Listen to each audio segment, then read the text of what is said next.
Hello বন্ধুরা, আশা করি সবাই ভালো আছেন। অনেকের প্রশ্ন, এই যে এসআইআর হলো, আগে তো 58 লক্ষ নাম বাদ গিয়েই ছিল, নতুন কি ইনফরমেশন আছে, আরও কত নাম বাদ যেতে চলেছে। আপনাদের জানিয়ে রাখি, গতকালকে এসআইআরের যে শুনানি পর্ব তা শেষ হয়েছে।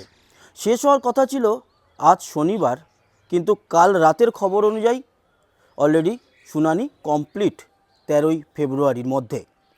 এবং আপনাদের এটাও জানিয়ে রাখি, নির্বাচন কমিশনের তরফ থেকে জানানো হয়েছে প্রায় 6,25,000 মানুষ শুনানিতে আসেইনি, তাদের নাম বাদ যাবেই।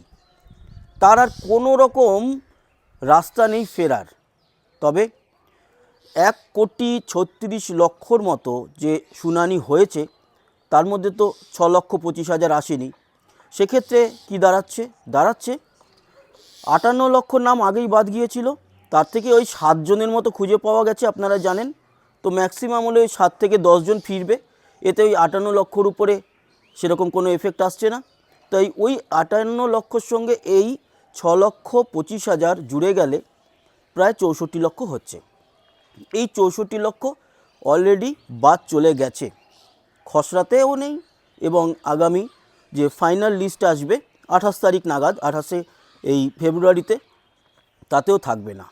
এরপরে আরও কতজনের নাম বাদ যেতে পারে, এটাই এই মুহূর্তে সবথেকে বড় প্রশ্ন।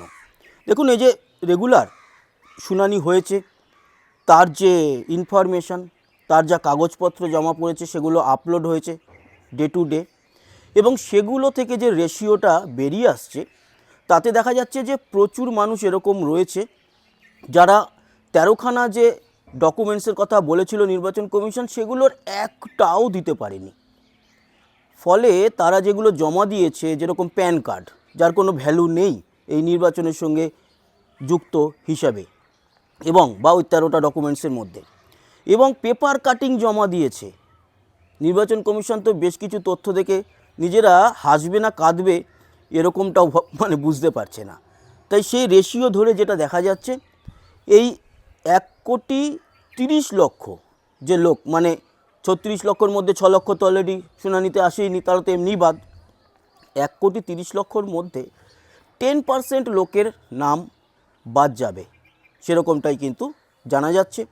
তাই 1,30,00,000 লোকের মধ্যে যদি 10% বাদ যায়, তাহলে দাঁড়ায় 13 লক্ষ। সেক্ষেত্রে এই 64 লক্ষর সঙ্গে আরও যদি 13 লক্ষ যোগদান করে বাদের তালিকায়, তাহলে কত হচ্ছে? 64 আর 10-এ 74, 74 আর 3-এ 77 লক্ষর মতো। ওই সব এদিক ওদিক করে 75 লক্ষ থেকে 80 লক্ষ লোকের নাম বাদ যেতে চলেছে, এটাই দেখা যাচ্ছে। এর পরবর্তী সময় এই যে নাম বাদ যাবে, শুনানিতে যারা আসেনি তাদের নয়, তারাও তো এমনি বাদ।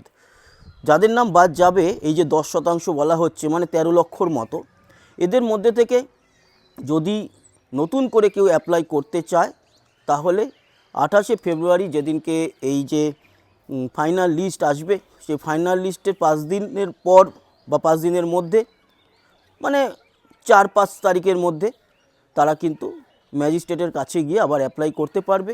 সেখান থেকেও রিফিউজ হলে তবে তারা নির্বাচন কমিশন সিইও দপ্তরে গিয়ে আবেদন জানাতে পারবে।